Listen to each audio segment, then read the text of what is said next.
Give Daddy the Barbie. Give Daddy the Barbie. Okay. How about? Don't you want to play with a monster truck? जब कुछ समय पहले friends का मैंने ये एपिसोड देखा था तो थोड़ी हंसी जरूर आई थी, पर एक उम्र बाद जब मैंने ये दोबारा देखा तो मन में बहुत से सवाल उठे।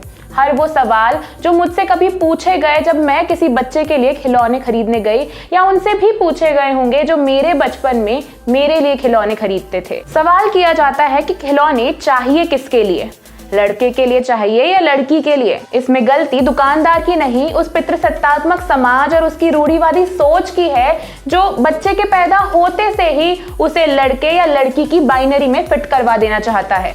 तो आज के इस एपिसोड में हम 3 वैलिड सवाल करेंगे। पहला ये कि खिलौने से हमारी यौनिकता, हमारी सेक्सुअलिटी, हमारी लैंगिक पहचान पर किस तरह असर पड़ता है।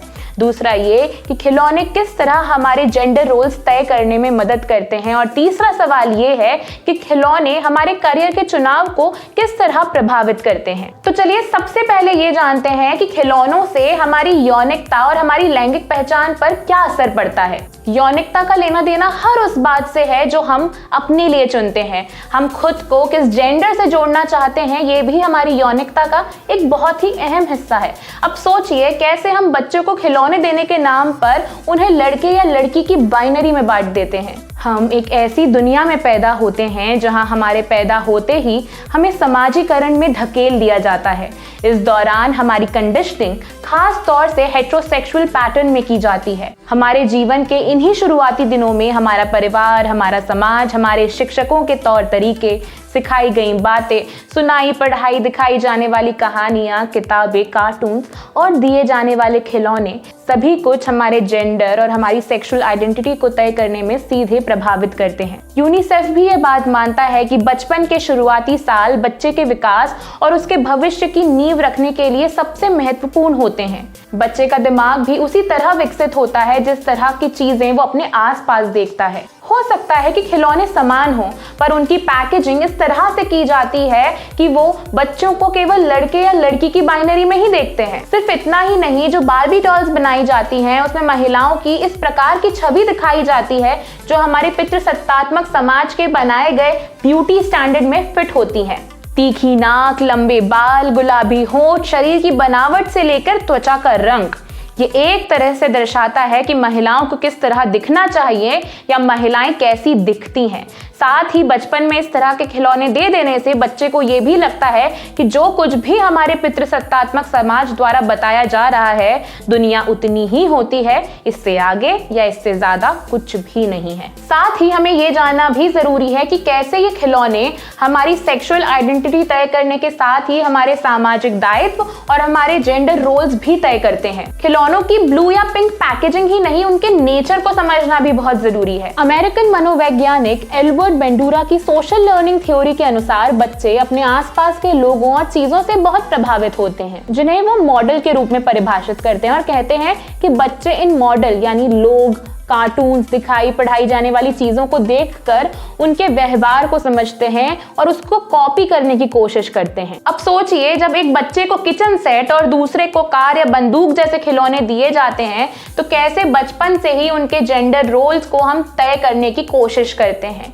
जेंडर रोल यानी समाज द्वारा बनाई गई मर्द और औरत की परिभाषा और भूमिका। किचन सेट देकर हम बच्चे को बताते हैं कि किस तरह समाज की बनाई हुई एक औरत की छवि नर्म स्वभाव, सबकी देखरेख करने वाली, परिवार का ख्याल रखने वाली होती है। वहीं कार, बाइक, बंदूकों जैसी खिलौनों से ये बात समझ आती है कि समाज की बनाई हुई पुरुष की परिभाषा में किस प्रकार वे शारीरिक, मानसिक और भावनात्मक रूप से ताकतवर और घर या परिवार के फैसलों में प्रधान होते हैं। सिर्फ हमारे जेंडर रोल्स ही नहीं, ये खिलौने बहुत हद तक हमारे करियर चॉइसेस को, हमारे करियर के चुनाव को भी प्रभावित करते हैं। मतलब लड़का हुआ तो इंजीनियर, लड़की हुई तो डॉक्टर। ओए चैंप तू अंदर ही रहे भाई। लड़कियों को अक्सर doll house, kitchen set, doctor set और इसी तरह के खिलौने दिए जाते हैं जो न सिर्फ उनके जेंडर रोल्स को तय करने में मदद करता है, पर साथ ही ये लड़कियों को बचपन से ही विज्ञान, गणित और कंस्ट्रक्शन से जुड़े काम या स्किल से दूर रखता है और इस बात को गढ़ता है कि ये काम मूल रूप से लड़कों के हैं। लड़कों को खास तौर से puzzle, remote control car, super hero से जुड़े खिलौने देकर ये गढ़ा जाता है कि बड़े होकर किस प्रकार पुरुष को एक ऐसा काम करना चाहिए जो मर्दाना हो और प्रॉब्लम सॉल्विंग हो। ये लड़कियों को इन स्किल्स से बचपन से ही दूर रखता है जो उनके विकास में एक बाधा है। जब बच्चा बड़ा हो रहा होता है तो वो हमारे पितृसत्तात्मक समाज द्वारा बनाए गए मर्द और औरत के ढांचे के अनुसार ही अपने व्यवहार, पसंद, नापसंद, यहाँ तक कि अपने करियर को भी चुनता है। खिलौने बनाने से लेकर उसे देखे जाने का नजरिया भी बदलना जरूरी है। खिलौने बनाने वाली कंपनी मेटल ने भारतीय मार्केट में थोड़ी बहुत ऐसी डॉल्स लाने की कोशिश करी जहां हम थोड़ा कुछ जेंडर का प्रतिनिधित्व देख सकते हैं, पर ये आम मार्केट में मिलना मुश्किल ही है और साथ ही ये खिलौने इतने महंगे हैं कि इसे खरीदना एक आम व्यक्ति के लिए नामुमकिन है।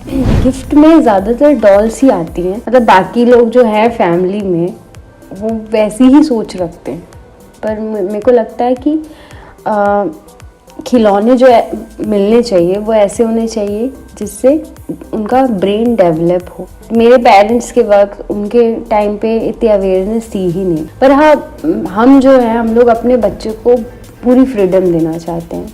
अब ये बहुत ज़रूरी हो जाता है कि हम बच्चों के लिए उनका जेंडर तय ना करें और उन्हें अलग अलग तरह के खिलौने दें जो उनका ओवरऑल डेवलपमेंट, हर तरीके का विकास करें, क्योंकि खिलौनों का कोई जेंडर नहीं होता है।